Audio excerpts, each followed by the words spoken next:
Arras et de Lanoux, Mesdames et Messieurs les conseillers municipaux, Messieurs les représentants des anciens combattants, Mesdames et Messieurs les présidents des associations locales, chers enfants de notre école, Mesdames et Messieurs.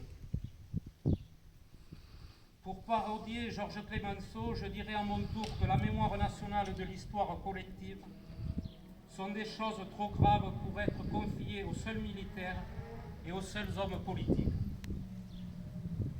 Avant le débarquement du 6 juin 1944, qui devait préfigurer la libération de l'Ariège et de la France, il est un autre événement qui aurait amplement mérité une commémoration nationale tout aussi solennelle. Je veux parler ici du 80e anniversaire du 15 mars 1944, date de la fameuse réunion et de l'adoption à l'unanimité du programme du Conseil national de la résistance intitulé Les Jours heureux. Ce texte fondateur constitue à mes yeux le creuset de notre modèle social actuel. Nous en sommes encore aujourd'hui les héritiers insouciants, tout autant que les heureux bénéficiaires. Les acquis du CNR sont colossaux et constituent les piliers de notre société depuis 80 ans.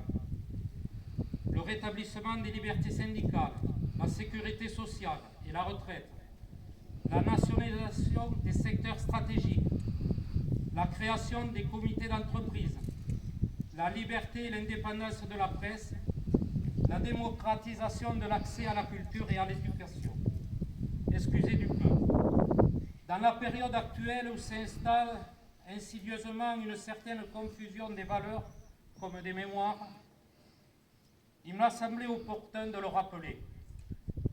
Dans toutes les guerres d'hier et d'aujourd'hui, en Ukraine, à Gaza ou ailleurs, malheureusement, ce sont d'abord les populations civiles qui pâtissent les plus et qui tentent de survivre et de résister au fléau des guerres.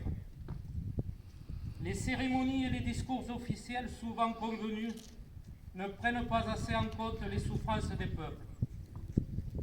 L'histoire officielle du monde et des nations ne doit pas occulter ni écraser non plus la mémoire de nos villages, de nos parents, de nos proches et de nos concitoyens.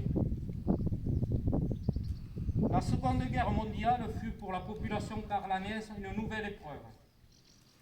Après la tragédie de 14-18, si l'on ne déplore officiellement que 3 morts, Albert Fouroux, Irénée Mousty et Jacques Verger, ce sont déjà 3 morts de trop.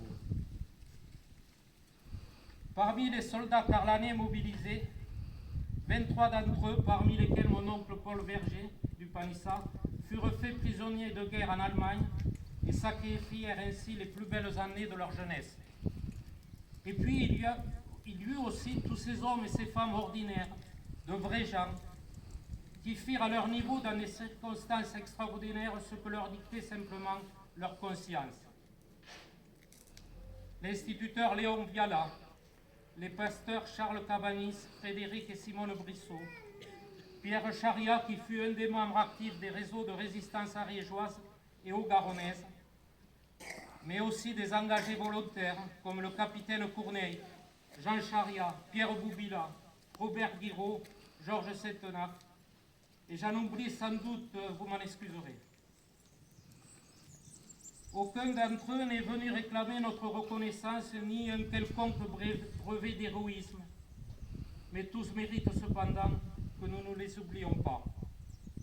Enfin, depuis 2001, à Jérusalem, au mémorial de l'Holocauste, à Yad Vashem, on sait que 2 fillettes juives de la famille Weller de Bédarieux, dans les Pyrénées-Orientales, ont été accueillies, protégées et sauvées à la ferme de Castanès, près du hameau de Jean de la Font au Carlavagne.